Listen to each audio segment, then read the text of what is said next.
So we're going to go ahead and do this first problem together. It says a dominant purebred, long-stemmed, hybrid red rose mates with a short-stemmed white rose. So the first thing we need to do is figure out what are the dominant and what are the recessive traits. So dominant traits, it says purebred long stem. So we know long stem is one of the dominant traits. It also says hybrid red rose. Remember, hybrid means one of each letter. So if it's got one of each letter and it's still red, that means red has to be dominant because red wins.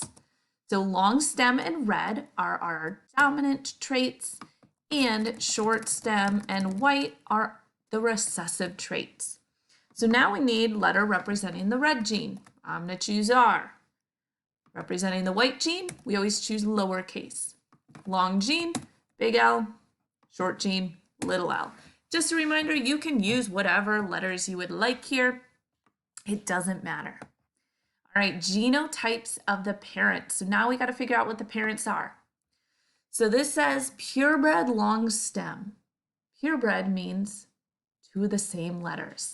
So we know this one's going to be two capital L's because it's purebred and long stem. It says hybrid red rose, so that means it's going to be big R, little r, because hybrid means one of each letter. And we've got to cross it with a short stemmed.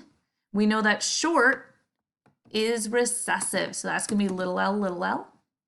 And then white, we know that white is also recessive, little r, little r. Now, here's where it comes in, our combinations. We've got to have our combinations here. So if I look at this individual, remember they need to have one L and one R in each of their sperm or each of their eggs. What are the different combinations I could have? I could have big L, big R. That could be one combination. I could also have big L, little r. So those are two different combinations I could have for this individual. Over here, I could have little l, little r. That's the only one I can have. All right, remember, we don't need to include repeats here. Now what I'm going to do is I'm going to go ahead and I'm going to take this individual and I'm going to put them on the side, their letters on the side for those sperm. And then I'm going to take this individual and put their letters for the egg on top. Again, it doesn't matter which side you put them on. So for example, this one could have gone on the side and these two could have gone on the top, and that would be fine. Now, we don't actually use all of the squares here in this Punnett square. We're just going to use these.